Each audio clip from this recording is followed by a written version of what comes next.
పెళ్ళైనా పండగైనా వేడుక ఏదైనా పట్టు చీరల ప్రత్యేక వేదిక Varahi silks.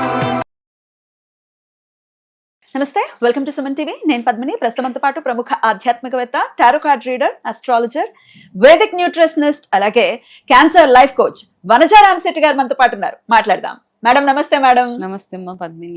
Thank you so very much for your time. Most welcome. శ్రావణ మాస శుభాకాంక్షలు. మీకు కూడా మీ ఇంటికి రావడం చాలా చాలా సంతోషం ఎప్పుడూ కూడా.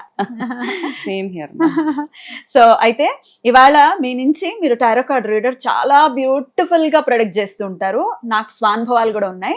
నేను కడుపుతో ఉన్నప్పుడు టారో కార్డ్ చేయించుకున్నాను. ఎవరు పుడతారని అడిగితే బాబు పుడతారని గన్ షాట్ గా చెప్పారు, పుట్టాడు. అండ్ ప్యూర్ గా బ్లెస్సింగ్స్ ని కూడా అందించారు. నీకు మంచి బాబు పుట్టాలి, ఎందుకంటే పాప ఆల్రెడీ ఉంది కదా, బాబు పుట్టాలి అని బ్లెస్ చేశారు. ఇంకా my blessings continue for ever. Thank you so very much. So ఇంత బ్యూటిఫుల్ గా టారో కార్డ్ నుంచి మీ ప్రొడిక్షన్స్ ఉంటాయి కాబట్టి మన వాళ్ళకి ఉపయోగపడేలాగా ఈ ద్వాదశ రాశులకి సంబంధించి సపరేట్ రాశులు మనం మాట్లాడుకుందాం. ఆ రాశుల వాళ్ళకి లక్ష్మీ అనుగ్రహం ఎలా కలుగుతుంది, ఏం చెయ్యాలి, what is that one quality ఖచ్చితంగా వాళ్ళు మార్చుకోవాలి వాళ్ళ జీవితంలో. ఇప్పుడు మేషరాశి వాళ్ళు ఉన్నారు, ఏం మార్చుకోవాలి, ఏం చెయ్యాలి లక్ష్మీ అనుగ్రహం కోసం. ఇట్లా 12 రాశుల గురించి కూడా మాట్లాడుకుందాం. తప్పకుండా మొదలు పెడదామా? మొదలు పెడదాం. అయితే మనం ఏం చేద్దాం, ఇప్పుడు ఏంటంటే చిన్న బ్రీఫ్. ఇప్పుడు ఎనర్జీస్ చూస్తున్నాం మనం. అయితే చూసినప్పుడు ఏంటంటే ఇప్పుడు మేషరాశి ఎనర్జీ కనెక్ట్ చేసినప్పుడు నా కార్డ్స్ ద్వారా ఒక ప్రెడిక్షన్ వస్తుంది. సో మేబీ అమ్మవారు మనం అలా అనుకోవాలి అనమాట. ఆ కార్డ్స్ ద్వారా ఇప్పుడు కార్డ్స్ ఎన్నో ఉన్నాయి. ఓకే, ఈ మధ్య ఒకప్పుడు ఏదో ఫ్యాన్సీగా ఉండేవి కార్డ్స్, ఇప్పుడు లక్ష్మీ అమ్మవారి కార్డ్స్ అంటే ప్యూర్ గా ఇప్పుడు ఏంటంటే మనము మన ఇంటెన్షన్స్ ని బట్టే ఇక్కడ ఈ ఎనర్జీస్ ఇక్కడ ఉన్నాయి కదా. లక్ష్మీ కార్డ్స్ ఒకసారి చూపించండి. లక్ష్మీ అమ్మవారు, ఇలా అమ్మవారు ఉంటారు, ఇలా అమ్మవారు అలా అన్నమాట. అంటే మనం ఎప్పుడైనా ఇష్టదైవం మనకి స్టక్ అయి ఉన్నప్పుడు మనం ఏ దైవాన్ని పూజించాలి అన్నప్పుడు మనకి వచ్చేస్తుంది ఫస్ట్. ఒక్కొక్కసారి అంటే నా ఇంటెన్షన్ ఏంటి అన్నది దాన్ని బేస్ చేసుకుని నేను ఈ కార్డ్ షఫుల్ చేస్తాను. ఓకే, చేసినప్పుడు ఇప్పుడు ఫర్ ఎగ్జాంపుల్ నేను ఈ కార్డ్స్ అన్ని షఫుల్ చేసేసాను. ఓకే, సో ఇప్పుడు నీకు చూడాలనుకో, నీకు ఏదైనా ఒక కార్డ్, నీకు ఫర్ ఎగ్జాంపుల్ ఇప్పుడు నీ ఎనర్జీస్ ఏంటి అని చూస్తే గనక చూద్దాం ఒకసారి. నీకు నేను ఏ డైరెక్షన్ ఇవ్వాలి అంటే గనక అనే చెప్తాయి. నీకు ఇచ్చే ఒకటే డైరెక్షన్. ప్రాబబ్లీ ఏదన్నా ఒక బ్లాకేజెస్ అవుతున్నాయి ప్రస్తుతానికి నీ లైఫ్ లో, సమ్ ఆబ్స్టికల్స్.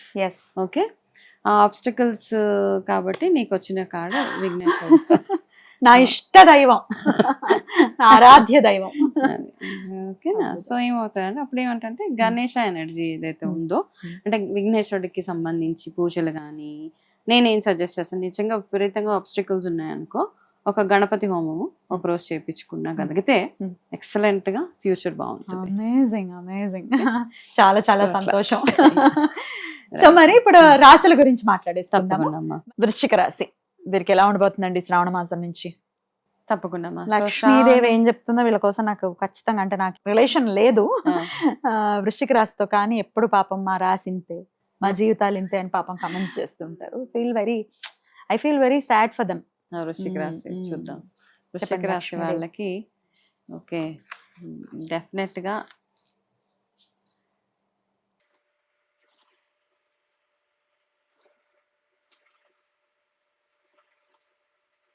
వృశ్చిక రాశి వాళ్ళకి ఫస్ట్ శ్రావణ మాసంలో మీకు వచ్చిన అడ్వైస్ ఏంటంటే మీరు ఎక్కువగా గాయత్రీదేవి ఆరాధన చేసుకోవడం స్టార్ట్ చేయండి. ఓకే, ఫస్ట్ మీకున్న ప్రాబ్లమ్స్ ఏవైతే ఉన్నాయో అవి వాటి నుంచి బయటపడాలి అంటే గాయత్రీదేవి ఆరాధన, లక్ష్మీ అమ్మవారి ఆరాధన ఎలాగో చేస్తాం, వాటితో పాటు గాయత్రీదేవి ఆరాధన చేసుకోవడము అదొకటి.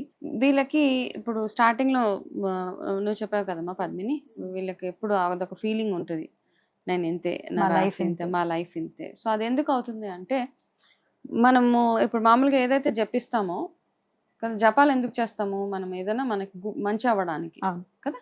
సో ఆ జపం కూడా ఏంటంటే మీరు అదే జపం చేస్తా ఉంటే మీకు అలాగే ఆ బ్యాడ్ ఎనర్జీయే మీరు అట్రాక్ట్ చేస్తున్నారు. అది మానేయాలి, అయితే అది ఖచ్చితంగా మానేయాలి. ఓకే, అండ్ మీరు ఎట్లా ఫస్ట్ ఆఫ్ ఆల్ మీరు చేయాల్సిన ఒక బిగ్గెస్ట్ థింగ్ ఏంటంటే వీళ్ళకి ఒక అడ్వైస్, మీరు ఏదైతే ఒక స్ట్రాంగ్ సీక్రెట్ వీల్ హోల్డ్ చేస్తున్నారో మీ లైఫ్లో అది ఎక్కడో రివీల్ అయిపోతుంది ఈ ఇయర్, కాబట్టి కేర్ఫుల్గా ఉండండి. ఏదైనా అవ్వచ్చు. సో అది ఏదైనా ముందు చెప్పి కన్ఫెషన్ అంటే ముందే చెప్పేయండి. ఒక పెద్ద సీక్రెట్ అంటే మీ లైఫ్ని damage as per the cards మీ లైఫ్ని డ్యామేజ్ చేసే ఒక సీక్రెట్ మీ దగ్గర అట్టే పెట్టుకొని ఉంటారు ఎవరో. అయితే ఒకవేళ అలాంటివి ఏమైనా ఉంటే కూడా మీకు కావాల్సిన వాళ్ళకి తెలిస్తే వాళ్ళు ఇబ్బంది పడతారని అనుకున్నప్పుడు వాళ్ళని పిలిచి ముందే ఓపెన్ అయిపోవడం చాలా చాలా బెటర్. ఈ ఇయర్ వీళ్ళకి వృశ్చిక రాశి వాళ్ళకి ఒక అడ్వైజ్ అనమాట. అదేవిధంగా మీరు చేయాల్సింది ఏంటంటే మీలో ఉన్న too much of secrecy maintain చేస్తారు వీళ్ళు. ఎక్కువ సీక్రెట్స్ అనమాట వీళ్ళకే ఉంటాయి లైఫ్లో. అన్ని రాసులు కంపేర్ చేస్తే వీళ్ళకి ఎక్కువ సీక్రెట్స్ వీళ్ళకి ఉంటాయి. సో ఆ సీక్రెట్ అంటే కొంచెం ఒక్కొక్కసారి చెప్పుకోవడం కూడా చాలా అవసరం. సీక్రెట్స్ మన అనే వాళ్ళకి కొన్ని విషయాలు రివీల్ చేయాలి, అదొకటి. అండ్ వాళ్ళ పాస్ట్తో చాలా అటాచ్ అయి ఉంటారు. ఓకే, కొంతమంది పాస్ట్ గురించి ఆలోచిస్తారు. ఈ రాశి వృశ్చిక రాశి వాళ్ళు పాస్ట్ తోటే అటాచ్ అయి ఉంటారు అనమాట. ఇంకా ముందుకు వెళ్ళలేరు లైఫ్లో. కాబట్టి ఏంటంటే వీళ్ళకున్న బ్లాకేజెస్ ఏవైతే ఉన్నాయో వీళ్ళ ముందుకు వెళ్ళలేను, నేను ఇక్కడే ఉంటాను, నేను ఉన్న దగ్గరికే నాకు అన్నీ రావాలన్న ఈ తత్వం ఏదైతే ఉంటుందో దాని నుంచి వీళ్ళు కొంచెం బయటపడాల్సిందే. అతి భయాన్ని మీరు వదిలేయాలి. టూ మచ్ ఆఫ్ ఫియర్ అనమాట. వీళ్ళ లైఫ్ అంతా భయంతో బ్రతుకుతూ ఉంటారు. ఇప్పుడు ఏమవుతుందో, ఎవరైనా బయటికి వెళ్ళారనుకో వాళ్ళు జాగ్రత్తగా ఇంటికి వస్తారా లేదా, ఆఫీస్కి వెళ్తా ఉంటే ఈరోజు నాకు ఆఫీస్లో ఏమవుతుంది. సో ఇట్లాంటి భయాలు ఏవైతే ఉన్నాయో అవన్నీ పక్కన పెట్టేసి, అందుకే మీకు ఒక అడ్వైజ్ ఇచ్చాను కదా, గాయత్రీదేవి ఆరాధన చేసుకోవడము. మీరు ఒక అడ్వైజ్, మీరు ఈ సంవత్సరం అంతా ఈ భయాలు, ఈ ఇన్సెక్యూరిటీస్ వీటి నుంచి బయటపడాలి అంటే కనుక మీరు అమ్మవారి లక్ష్మీదేవి ఆరాధన, మీ కులదేవత ఆరాధనతో పాటు మీరు చేయాల్సింది గాయత్రి అమ్మవారి ఆరాధన. మీరు ఇంట్లో నుంచి బయటికి వెళ్ళేటప్పుడు ప్రతిరోజు మీరు చేయాల్సింది ఏంటంటే, ఈ కుంకుమ పువ్వు ఉంటుంది కదా, కుంకుమ పువ్వుని కాస్త పాలల్లో వేసి ఆ బొట్టును పెట్టుకొని మీరు ప్రతిరోజు అనమాట ఇయర్ మొత్తం వితౌట్ ఎనీ హెజిటేషన్. వాళ్ళు ఏమంటారు, కొంతమందికి బొట్టు పెట్టుకోవాలంటే కొంచెం ఆలోచిస్తూ ఉంటారు. నో ప్రాబ్లం, మీకు అంతా శుభం జరగాలి అంటే ఈ ఒక్క చిన్న రెమెడీ చేస్తే వీళ్ళకి చాలా బ్యూటిఫుల్గా ఉంటుంది. అద్భుతం అండి, నిజంగా ఇది చాలా హెల్ప్ అవుతుంది వృశ్చిక రాశి వారికి. మీరు చెప్పినట్టుగా ఆ క్వాలిటీస్ని మార్చుకుని ఒక మంచి హ్యాపీ లైఫ్ని వాళ్ళు వృశ్చిక రాశి వాళ్ళు ఎంజాయ్ చేయాలని మనస్ఫూర్తిగా కోరుకుంటూ డే టు డే లైఫ్లో కూడా వీళ్ళు చేసుకోవాల్సినటువంటి పరిహారాలు ఏమిటి అంటే ఇంటికి సంబంధించి అనేది కూడా ఒక్కసారి చెప్పండి మేడం. ఫస్ట్ ఆఫ్ ఆల్ ప్రతి రాశి వాళ్ళు చేయాల్సింది ఏంటంటే ఇంటిని లక్ష్మి ఫస్ట్ లక్ష్మీ అమ్మవారికి చాలా ఇష్టమైంది ఏంటి, క్లెన్లీనెస్. ఓకే, క్లెన్లీనెస్ ఉండాలి. ఆడవాళ్ళు అయితే భర్తని మర్యాద పూర్వకంగా చూసుకోవాలి, మగవాళ్ళు అయితే భార్యని ఏడ్పించకుండా చూసుకోవాలి. వీళ్ళకి ఇదే అడ్వైస్ అన్నమాట. అంతే. అయితే పూజలు చేసినా చేయకపోయినా ఒక్క వస్తువు ఒకటి చెప్పండి మేడం, ఇది మాత్రం ఇంట్లో ఖచ్చితంగా ఉండాలి అనేది ఏదైనా ఉంటుందా?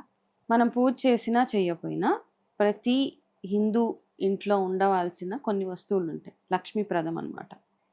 నేను మొన్న ఎవరింటికి వెళ్ళినప్పుడు కొంచెం పాలు ఉన్నాయంటే మేము తెచ్చుకోము ఆంటీ అని అన్నారు. మేము తాగం పాలు, తెచ్చుకోము.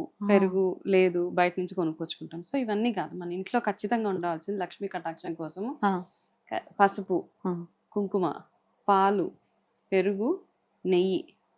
ఈ 5 వస్తువులు మాత్రం ఎప్పుడు ఉండాల్సిందే ఇంట్లో. మన ఫ్రిడ్జ్ లో ఉంచుతారా, ఎట్లా ఉంచుతారో ఇవి మాత్రం ఖచ్చితంగా ఇంట్లో ఉండాల్సిందే. అండ్ బెల్లం స్పెషాలిటీ తెలుసు కదా, బెల్లం అంటుండదు. అవును, అంటుండదు. కాబట్టి బెల్లం, ఈ వస్తువులు ఎప్పుడు ఇంట్లో ఉంటానే ఉండాలి. ఎవరైనా వచ్చినా రాకపోయినా పాలు మంచిదే కదా. యాక్చువల్ గా పాతకాలంలో చూడు, ఎప్పుడు వెళ్ళినా ఏ టైంలో వెళ్ళినా మజ్జిగ ఇచ్చేవాళ్ళు, పాలు ఇచ్చేవాళ్ళు. పుష్కలంగా ఉంటది అనమాట, అబండెన్స్ అంటాం కదా ఇప్పుడు లాంగ్వేజ్ లో చెప్పాలంటే. ఇవి ఎప్పుడైతే ఇంట్లో ఉంటాయో ప్రతిసారి లేదు అనకూడదు. పాలు ఉన్నాయి అంటే ఉన్నాయి అని చెప్పుకునేలాగా ఉండాలి మనం. పాలు అయిపోయినాయి, పెరుగు అయిపోయింది, ఇట్లా కాదు. పెరుగు, పాలు, ఖచ్చితంగా బెల్లము, ఇవి ఎప్పుడు ఇంట్లో ప్రతి ఒక్కరి ఇళ్లలో ఉండాలి.